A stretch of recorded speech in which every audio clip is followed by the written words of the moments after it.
YouTube is full of videos titled 10 Things Poor People Do That Rich People Don't, or 15 Things Rich People Do That Poor People Don't, or something along those lines. Many of them are quite interesting and fun to watch, but they don't really explain the difference between someone who is financially stable and someone who is truly poor. Do you think the difference between the rich and the poor is that the poor watch TV while the rich don't, or that the rich shower more often than the poor? No, I don't think so.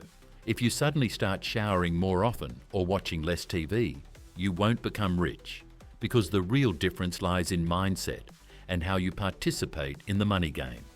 In this video, we'll look at the 8 things poor people do that keep them poor forever. Number 1, the poor play defense.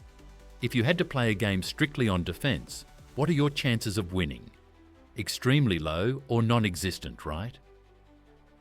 Yet most people approach the world of money exactly this way. Their main goal isn't to win or reach the top, but rather not to lose. They just want to pay all their bills and avoid debt. The problem with this strategy is that when your goal is simply to stay afloat, that becomes the maximum you'll ever achieve. Of course, some people do a little better. They save 10% of their income, invest in the stock market, and just hope the market doesn't crash, so they'll have something substantial to rely on when they're old. But until then, they'll remain trapped in the comfort zone of a small salary. There's absolutely nothing wrong with this, but if your goal is just to pay the bills, you'll stay where you are. If you want to create real wealth, you'll have to stop playing defense and start playing offense, aiming for the stars. As a wise man once said, if you shoot for the stars, at least you'll hit the moon. Number 2, the poor don't value freedom. When I talk about freedom, I don't mean living in a democracy or not. Freedom means living the life you want, not the life someone else wants you to live, doing what you want, how you want, and where you want. That's why many people say things like, money isn't important. Don't make your whole life revolve around money. Or the most famous one, money is the root of all evil. Yet these same people spend their entire lives working morning to night for a few cents, just to keep debt collectors away from their homes. They do jobs they don't want to do, not just because they hate the work, but probably because they hate their boss too. And if they had the chance, they'd quit immediately. That's why money is synonymous with freedom. So how can you pursue money if you see it as something negative? Rich people keep getting richer because they have the freedom to live their lives however they want. Number 3, the poor work hard for their money. This might sound a bit controversial. Shouldn't you work hard for your own money? Let me explain. What do most people do when they want to earn more? They work harder to get a promotion, and if that's not enough, they might consider working overtime or getting a second job. The problem is, no matter how much you're paid, time is limited at the end of the day, and the rich understand this perfectly. So instead of working hard for their money, they let their money work for them. They see money as a tool that can generate money, not just as a piece of paper to spend on whatever they want, like most people think. Of course, you'll first have to work hard to earn money, but for the rich, this is temporary. For the poor, it's permanent. Once you've earned enough, your money will replace you, and you'll gain more freedom. Number 4, the poor focus on obstacles. One of my friends wants to open a chain of restaurants. In fact, he's been saying this for 3 or 4 years. But every time I ask him why he hasn't started, the typical answer is, I don't have the money, and I don't want to go into debt. And that's the problem. The poor are constantly looking for what could go wrong. In these 4 years, he could have found an investor, or at least saved enough to start. He hasn't even studied the market or made a plan. He thinks that if he gets the money, the rest will magically fall into place. But in the end, he'll just run into another obstacle. No matter what you want to do, there will always be obstacles.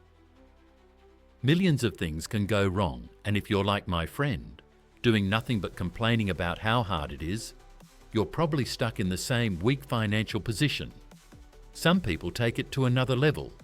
Even if they have the money and everything they need, they say things like, "What if it doesn't work?" Or, "What if people see me fail?" For God's sake, nobody cares. Number 5, the poor choose to be paid based on time. How often do you hear someone say, "I deserve to be paid 20 euros an hour," or 40 euros? "I have a degree from this or that university," or "I work harder than anyone, I'm smarter or more talented." You know what? Nobody cares. Would you watch this video just because I spent hours creating it? What matters at the end of the day is the value you provide.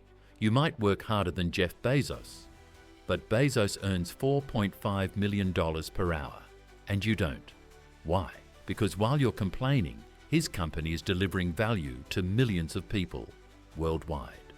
Number 6, the poor can't stand rich and successful people. The other day, I was watching an interview with a very famous entrepreneur.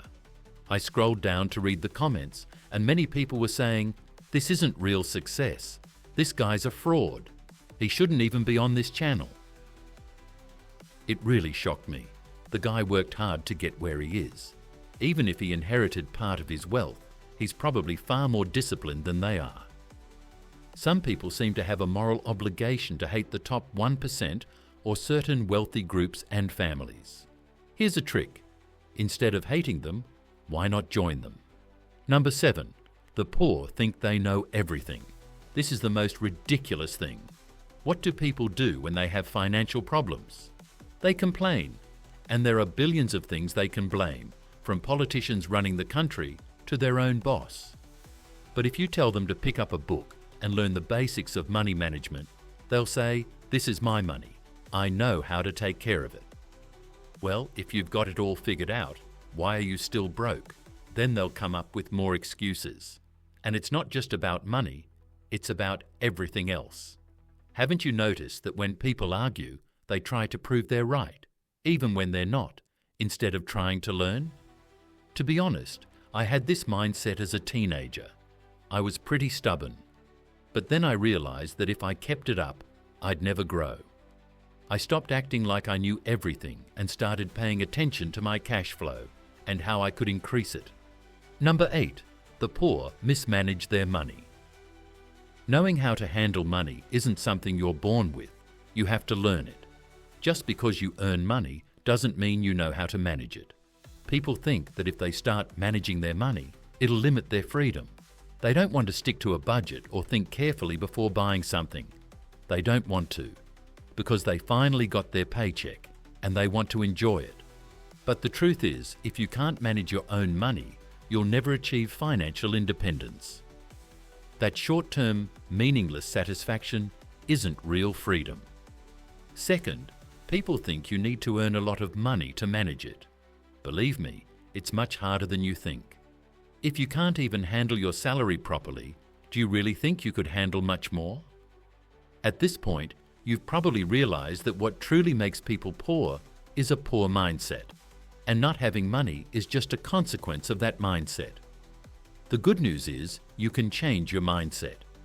This doesn't mean you'll wake up the next day sitting on a pile of cash, but little by little, you'll start seeing things differently. You'll start thinking differently. And instead of complaining, you'll start seizing every opportunity that comes your way. Over time, you'll improve your financial situation. As a wise man once said, the best way to help the poor is not to become one of them. This video was inspired by the book Secrets of the Millionaire Mind by T. Harv Eker, an incredible book. Thanks for watching and have a great day.